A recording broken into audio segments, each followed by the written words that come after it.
Mondays with Monsignor Pope, here on Morning Joy, where truth matters. Welcome back to Morning Joy, where truth matters. I'm your host, Keith Downey, and you've probably seen it. It's been all over social media and Catholic news outlets. Archbishop Carlo Maria Viganò, former papal nuncio of the United States, has been charged by the Dicastery for the Doctrine of the Faith with canonical crime of schism. There's certainly a lot to unpack there, and what do we as Catholics make of all of this?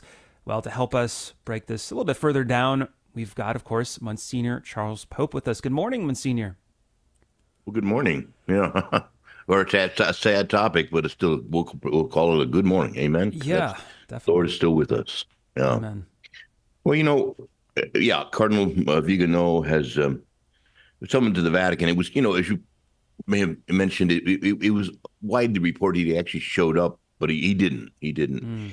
And it's a sad situation because, in effect, the charges he not only accepts but doubles down on. The charges are acts of schism, wherein he denies that by his judgment, the current pontiff, Pope Francis, is not the actual pope, and so he denies the legitimacy of his papacy. We can talk about why that is in a minute, but he also denies the legitimacy of the Second Vatican Council, which, although it was not a dogmatic council, right, does require, the respect of Catholics for his teachings, not as distortions. There are a lot of distortions, and we can talk about that too.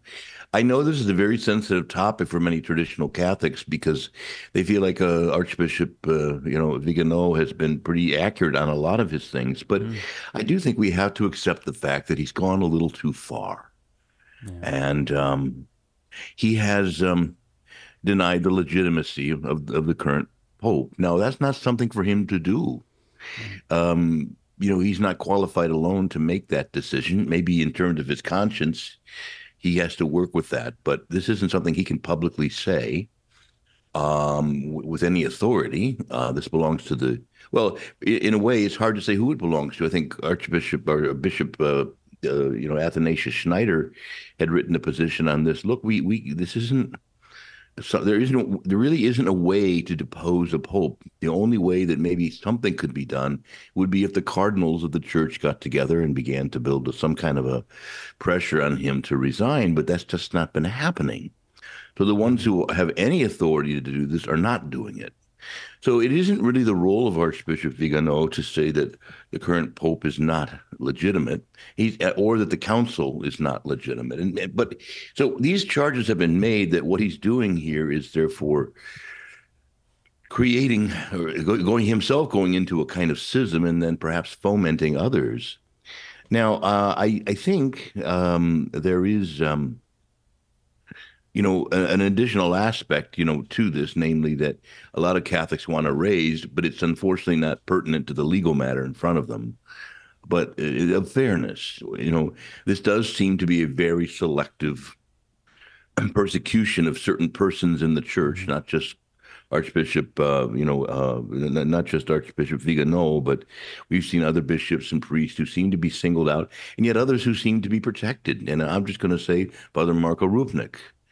I'm going to say, James Martin. I'm going to say others who have spoken very, done terrible things or spoken in very, confusing and inaccurate ways about our teachings, and seem to not only be not disciplined, but seem to be embraced and protected by the pontiff.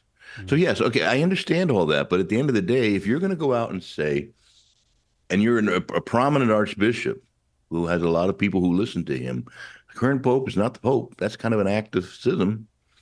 And you're saying it on an authority. Now, by the way, I'm going to ask you to just give follow-up questions. I don't want to dominate entirely. Okay. If you want to explore more this question of why Viganò says what he says, well, we can do that. But at the end of the day, I think that in effect, his reply to the charges is a kind of what we call in Latin res ipsa loquitur. The thing speaks for itself.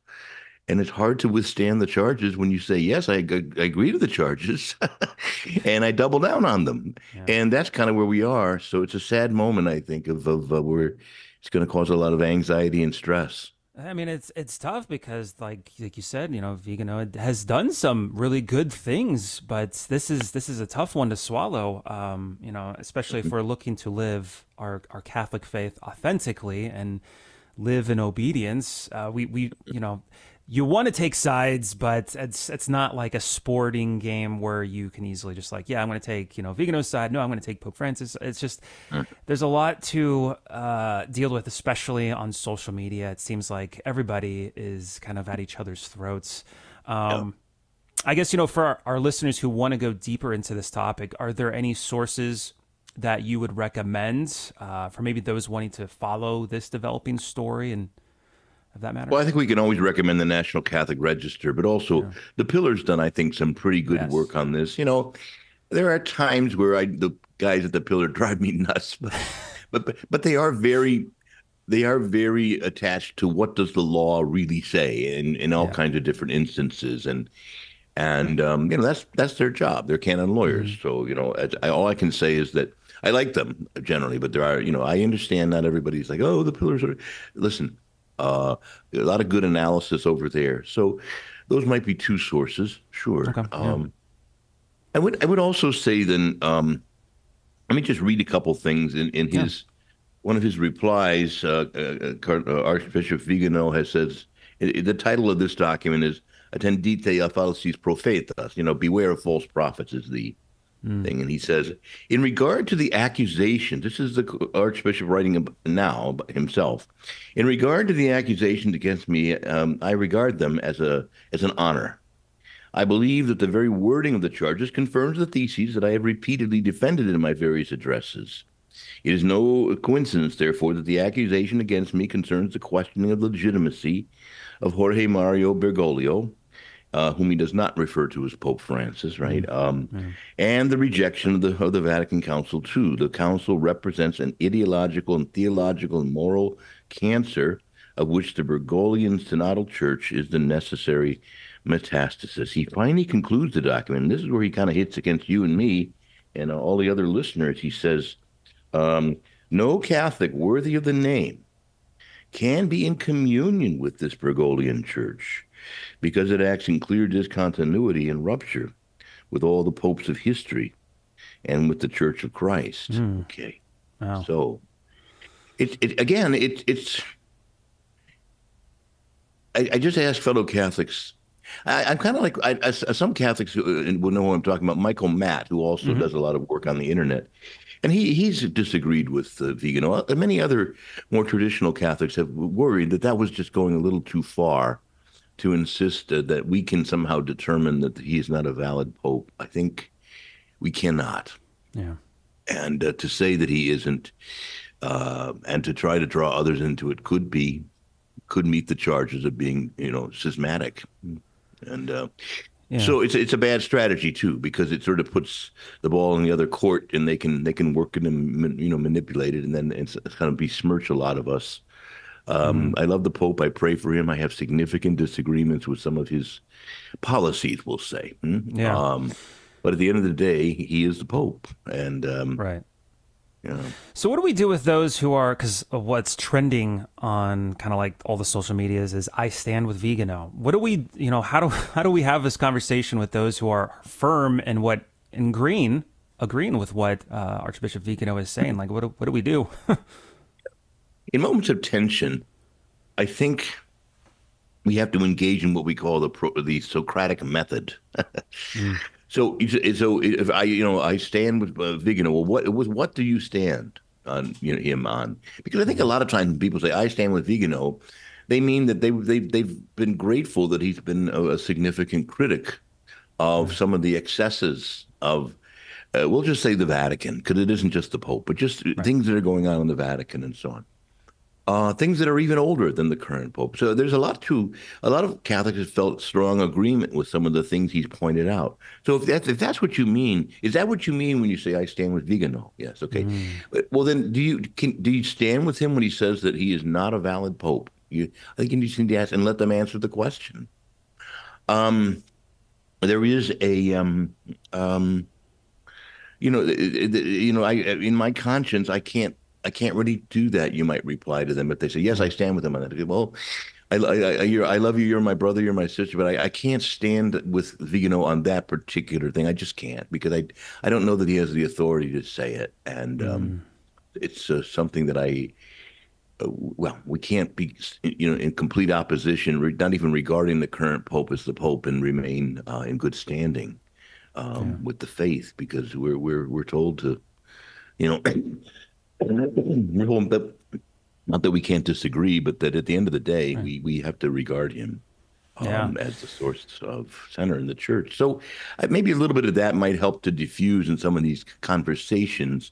Problem with internet conversations is that they're not really internet conversations. They're monologues going back and forth, Yeah. And they're tone deaf, you can hear tones of voice when we're speaking, but not when you're writing. So I don't think they're very productive, frankly. I would try to avoid a lot of it. It's going to unfold. I don't see how it can go any other way. I think that the deal is sealed here. This is done.